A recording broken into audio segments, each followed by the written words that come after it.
Hello students, this is the 51st lecture for SY BCom students. Name of the subject is Business Statistics, Semester 4, Unit 1, Lecture 3. Name of the topic is Time Series. We have to see estimation of trend by moving average method. We are going to see examples and problems based on 5-yearly moving average and 4-yearly moving averages.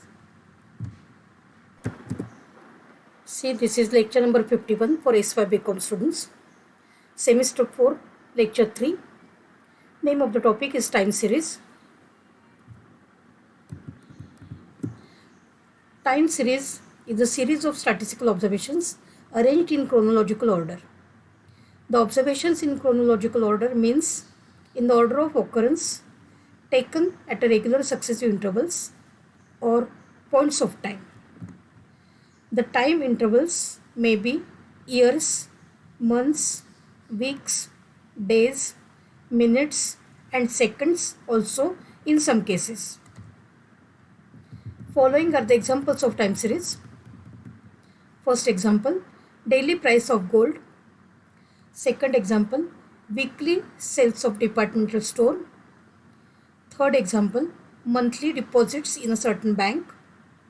Next example, yearly production of food grains in a certain country. Next example, daily record of maximum temperature in a city. Sixth example, hourly bacterial count in certain culture at laboratory. Last example, population of country at census years. So these are the examples of time series. So we can say that whenever the observations are in such that one of the variables is time, then the series is called as time series. Then components of time series we already have seen. There are 4 components of time series. First is trend. Second is seasonal variations. Third is cyclical variations. And fourth is irregular variations. So trend is also called as secular trend. The trend is the smooth, regular, long-term movement in time series. It is the general tendency of the data. The time series oscillates around trend. The trend may be to go upward, to go downward, or to remain stagnant. For example, the yearly population, yearly agricultural production, prices show an upward trend. On the other hand, cost of electronic goods, number of illiterates, yearly birth rates, etc. show downward trend. Yearly rainfall, daily temperature, atmospheric pressure at a certain point, monthly electricity consumption of family are the examples of constant trend. Next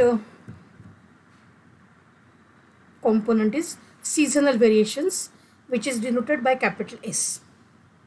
Seasonal variations are the fluctuations in a time series which repeat regularly every year or some specific period of time.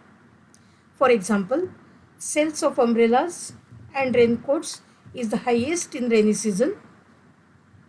Sales of woolen garments attains its peak in winter. Sales of luxury items and jewelry is high during festivals. The seasonal variations may be either due to natural forces such as festivals, climatic conditions, or due to customs, fashions, or habits of the people. These factors operate in a regular and periodic manner, where the period of occurrence is generally 1 year. Next component is cyclical variations, which is denoted by capital C. Cyclical variations in a time series are fluctuations which repeat over a time period of more than 1 year. The cyclical variations may not be necessarily uniformly periodic. The amplitude of variation also changes from cycle to cycle. These fluctuations are typically observed in business. Boom in business is followed by depression and vice versa. The period of cycle is about 7 to 10 years. There are 4 phases in a cycle. First is prosperity, which is also called as boom. Second is recession. Third is depression, and fourth is recovery. Next component is called as irregular variations, which is denoted by capital I. Irregular variations are unpredictable and are the result of unforeseen forces or abnormal events. After getting the components of time series, we will see methods of estimating trend. There are 3 methods. First is moving average method. Second method is called as least squares method. And third method is exponential smoothing method. So first method, moving average method. Moving average method is a simple device of reducing fluctuations and obtaining trend values with fair degree of accuracy. This method consists of taking arithmetic mean of the values of the various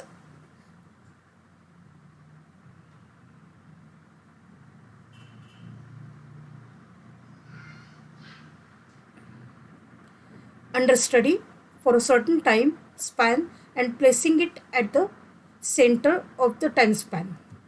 In this method, the average value of the number of years is taken as the trend value for the middle point of period of moving averages. The process of averaging smoothens the curve and reduces fluctuations.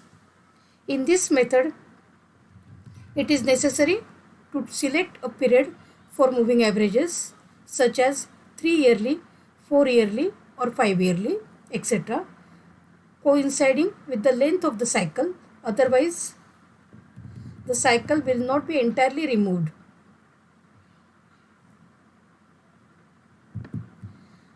So first case, odd period of moving average, say 3 yearly moving average. The 3 yearly moving average shall be computed as follows. We start with first 3 observations and find their mean. At the next state, we omit first observation and include fourth observation and find mean. These means are written against the central period of time interval, that is second year, included in the calculations of moving averages.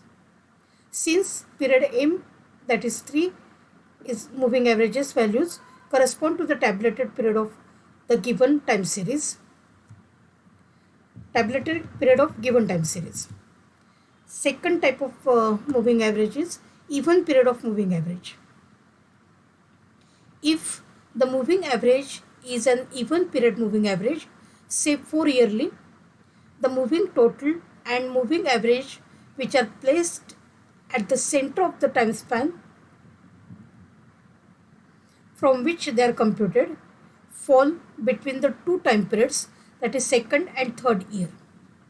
This placement is inconvenient since the moving average so placed would not coincide with the original time period.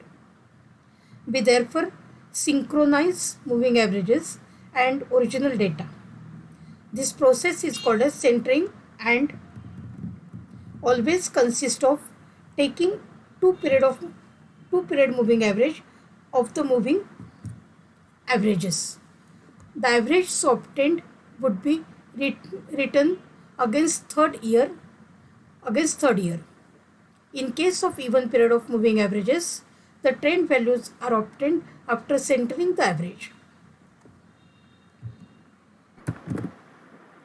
See the example. Calculate 5 yearly moving average for the following data of the number of students studying in a college during 1990 to 1999. So data is given to us, that is year and number of students. So year 1990, number of students are 332. year 1991, number of students become 317. 1992, the students becomes 357. For 1993, the number of students value is 392. For 1994, number of students are 402. For 1995, number of students are 405. 1996, the strength becomes 410. 1997, students are 427. For 1998, students becomes 405. For 1999, the value of number of students is 438. We are expected to find 5 yearly moving averages. So according to the procedure, we will take first 5 values, 332 plus 317 plus 357 plus 392 plus 402, and we will take the total. We will write down the total in front of the middle value. So 332 plus 317 plus 357 plus 392 plus 402, total becomes 1800. So we will make a new column as 5 yearly moving total. The value is 1800. The next column is 5 yearly moving average. If we divide this value by 5, we are going to get the answer for 5 yearly moving average. So 1800 divided by 5, the value is 300 and something. So while calculating the next average, we will skip the first value. 317 plus 357 plus 392 plus 402 plus 405. We'll take the next 5 values. We'll write the total in front of the middle value, that is in front of 1993. So 317 plus 357 plus 392 plus 402 plus 405. The total becomes 1873. Then 5 yearly moving average is calculated as 1873 divided by 5. So the value becomes 300 and something.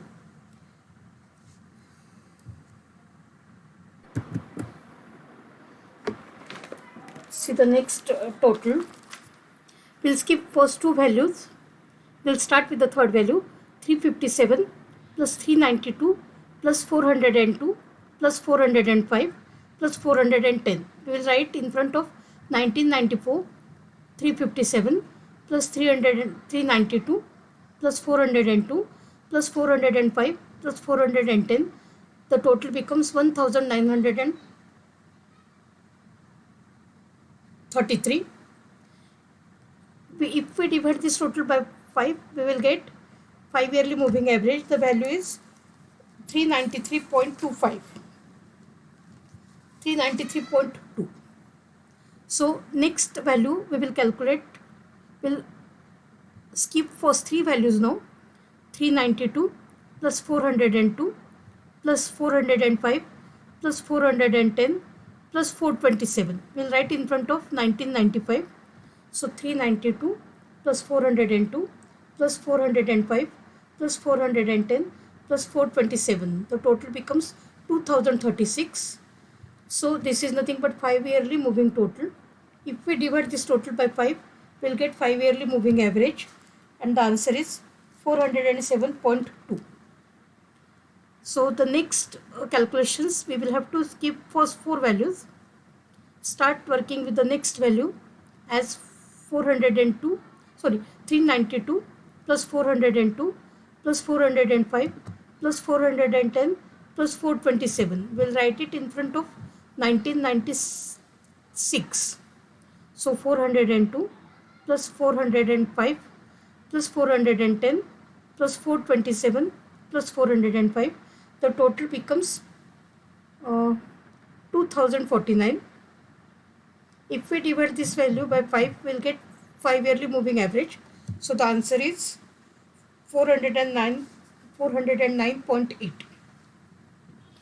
Next calculations, we have to skip first 5 values. Consider 405 plus 410 plus 427 plus 425, 405 plus 438. So this is the last average we have to calculate. The total becomes 2085.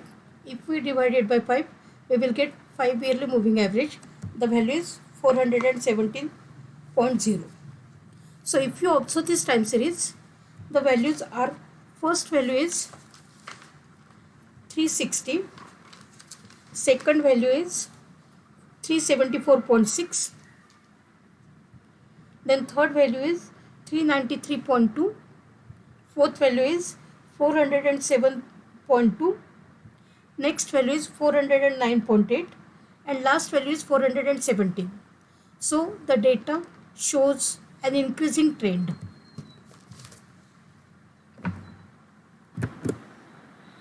See the next example.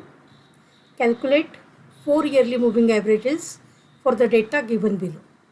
So we are given year and values. 2 columns are already been given. We have to find 4 yearly moving averages. The procedure is exactly similar to 3 and 5, but there are 2 more columns we have to make in this particular case because it is even period moving average. So the data which is given is as year 1990, values are 116. For 1991, values becomes 120. For 1992, the values are 125. 1993, the values column got the value as 132. 1994, the values are 125. For 1995, values are 129. 1996, the values becomes 134. For 1997, values becomes 140. And for 1998, the values are 135. Now, there is slight change in the procedure.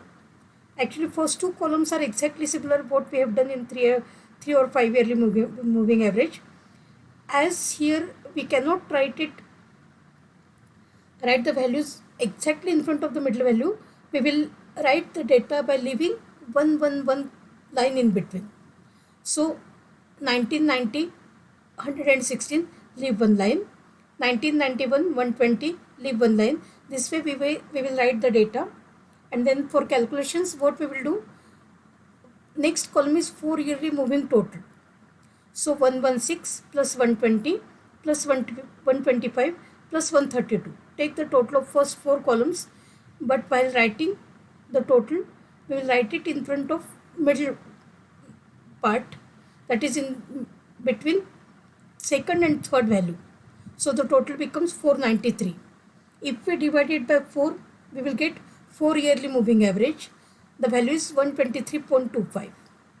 Then leave the first value, take the next 4 values, 120 plus 125 plus 132 plus 125. So the total becomes 502. We will write it in the middle part of this next 2 values.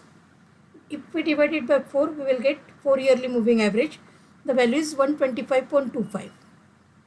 Now leave first 2 values, next 4 values total becomes 125 plus 132 plus 125 plus 129. The total is 511 divided by 4 will give us 127.75. Leave first 3 values now, 132 plus 125 plus 129 plus 134. The total becomes 520 divided by 4 to get 4 yearly moving average. The answer is 130.00. Next 4 values, 125 plus 129 plus 134 plus 140. The total becomes 528 divided by 4 will give us average as 432.00. Then last 4 values, 129 plus 134 plus 140 plus 135. So the total becomes 538. Divided by 4, the value becomes 134.50. After getting 4 yearly moving average, we have to find 2 yearly moving total and 2 yearly moving average. So instead of taking the original values, we will take the 4 yearly moving average values. So 123.25 plus 125.50. total becomes 148.75. Divided by 2 will give us 124.375. Then 125.50 plus 127.75, the total is 253.25 divided by 2 will give us 126.625. Then 127.75 plus 130.00, the total becomes 257.75 divided by 2 will give us 128.875. Then 130 plus 132, total becomes 262.00 divided by 2, the answer is 131.00. Then 132 plus 134.50, total becomes 266.50 divided by 2 will give us 133.25. So this way, in case of 4 yearly moving averages, we have to make 2 more columns. If you observe this data, we can say that the given time series shows upward trend.